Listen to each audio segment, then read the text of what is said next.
This is Misty Green, and you are listening to the iLEAD podcast, a space to engage instructional leaders for excellence, action, and development, where we will reflect, explore, and move ideas into action. This episode is part 3 of our Planning for Success series.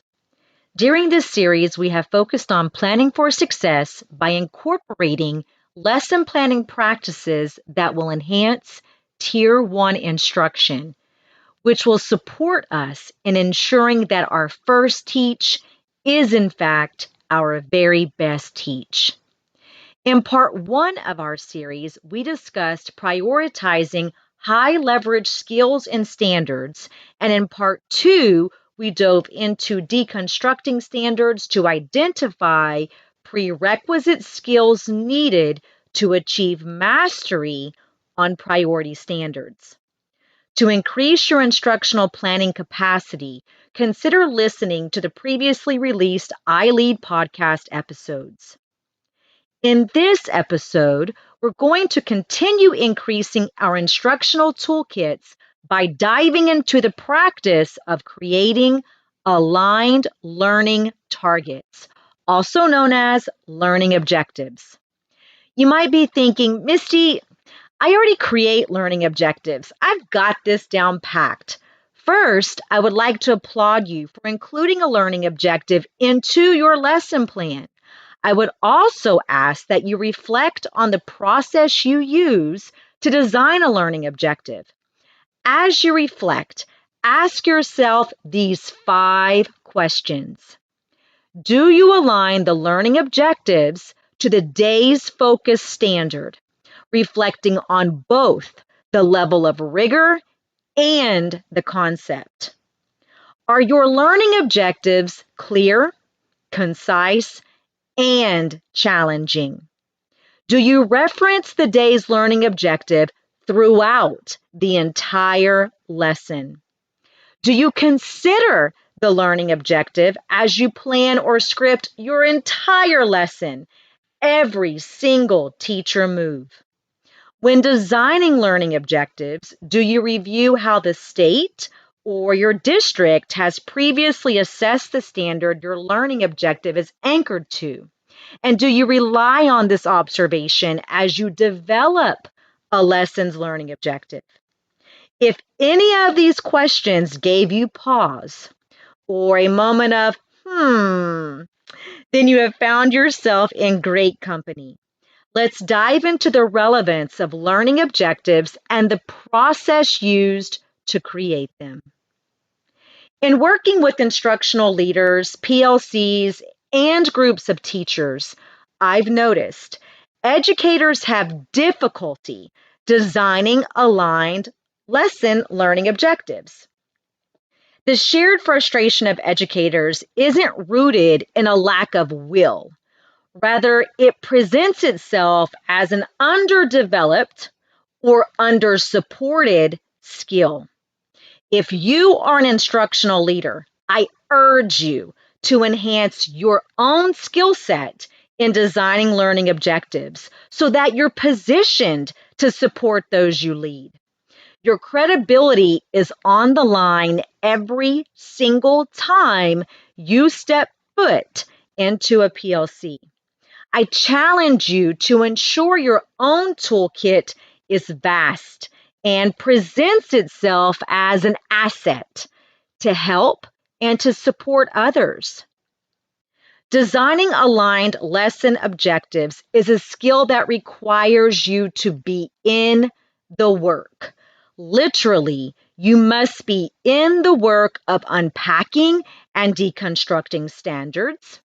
You must have a strong grasp of rigor and relevance, and you must know how to access and support others in accessing previously released assessment items, period. There is not a short path to designing aligned lesson objectives. This practice doesn't just fall in your lap because you like the content or enjoy the concept you will be teaching, or even because you have a super cool activity you have used year after year. Nope. That's not going to cut it when it comes to creating aligned learning objectives. To become proficient in writing a learning objective, you must become familiar with the process. Know what to extract or lift from the standard, and be prepared to wordsmith the mess out of your learning objective and ask others to give you feedback. The following steps must be included when designing an aligned learning objective. First, unpack the lessons focus standard. Remember, a quality Tier 1 teach is anchored to a specific standard. To unpack a standard, you'll need to identify the noun or nouns, the verb or verbs, and the concept. You can visit the iLEAD YouTube channel to learn more about unpacking a standard. You may be thinking, Misty, why do I need to unpack the standard? We unpack the standard so that we are mindful of the level of rigor and the concept included within the standard. This will make us, as educators, accountable to designing a lesson objective that is aligned to the focus standard. Consider if the standard reads, create two-dimensional shapes based on given attributes, including number of sides and vertices. Our learning objective must include a verb such as create or a synonym for the word create. Many educators would shift the lesson and the lesson activities to labeling, identifying, or classifying. Can an educator provide exposure to label, identify, or classify? Possibly. But what specifically is the standard expecting a student to master? The standard states, create two-dimensional shapes based on given attributes. And this is why it is important to unpack and deconstruct a lesson's focus standard prior to creating the learning objective.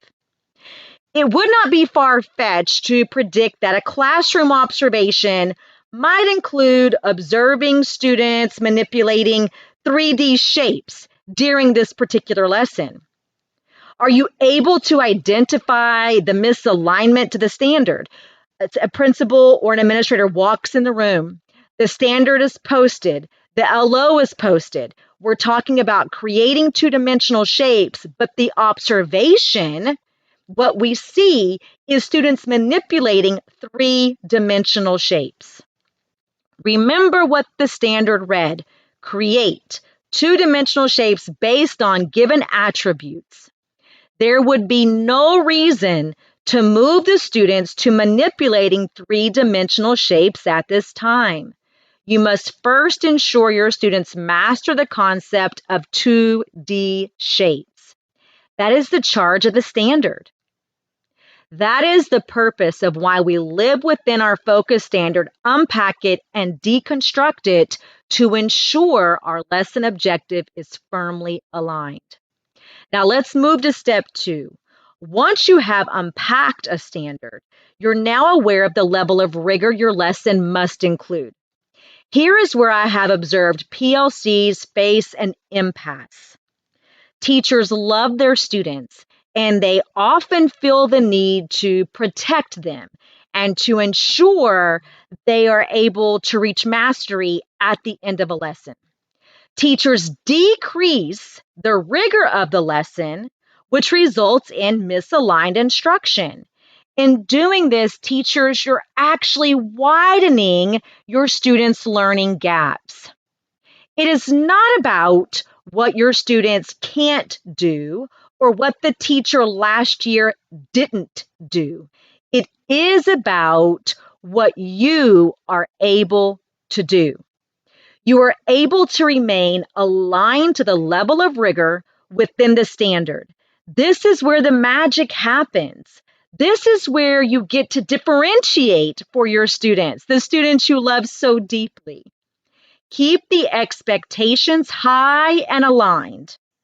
Transcend the negative narratives that plague your students and scaffold your students toward success. Next, your learning objective should be clear, kind, and concise. The learning objective provides the path to mastery. It provides you with an accountable route and your students with clarity about the learning for the day. The learning objective is done for students. It is not done to students. It is not punitive. The learning objective is done as a support for students. It is okay to include the pronoun we. Example, we will create two-dimensional shapes based on given attributes, including number of sides and vertices. You must be intentional about including the learning objective during the introduction or the hook of your lesson. Get your students enthused about the learning for the day and to provide them with the roadmap or your expectations for the day. Including the learning objective is a quick hit or a quick teacher move.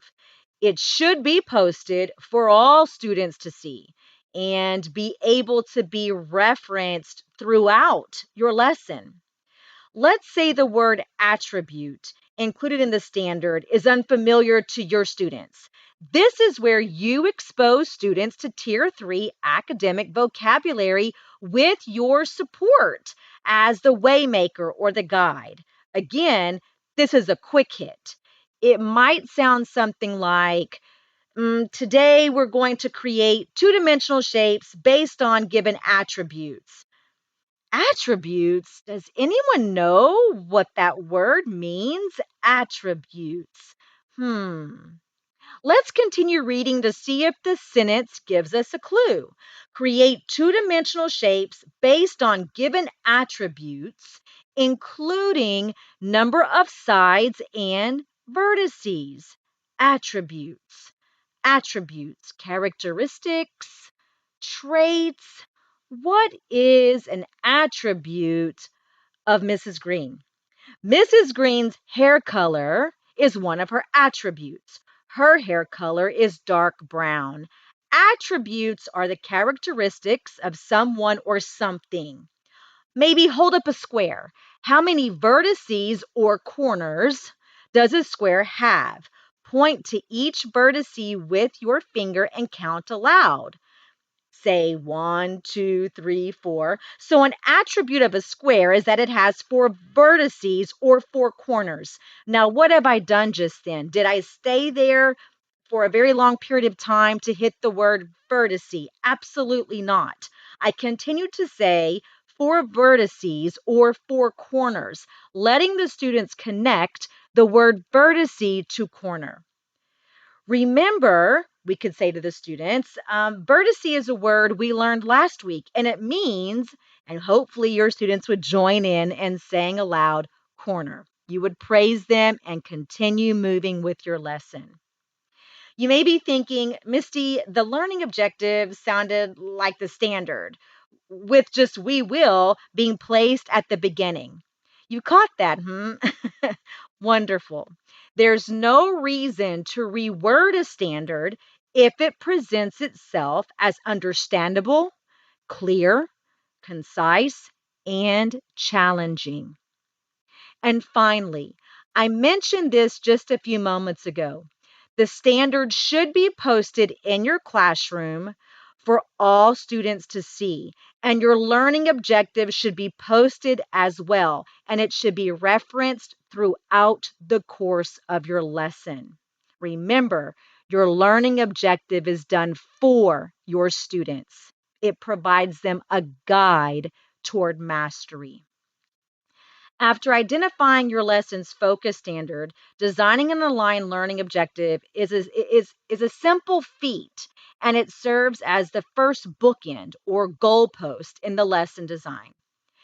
A well-written and aligned lesson objective ensures your instruction is aligned to end-of-year mastery and that you're providing your students with quality or on level tier 1 instruction. Going back to what I mentioned at the beginning of the episode, ensuring that your tier 1 instruction is in fact your first and best teach.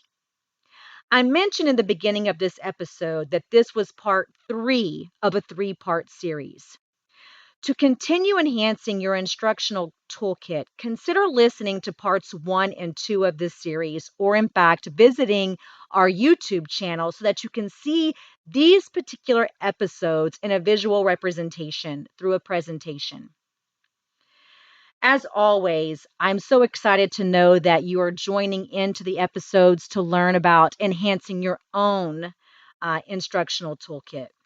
Join us next time as we discuss planning for success using instructional bookends. Thanks for listening to the iLEAD podcast with your host, Misty Green. You can connect with me on Twitter at Misty Green iLEAD. To access available resources, visit www.ileadconsulting.net. Until next time, let's keep moving the needle toward excellence.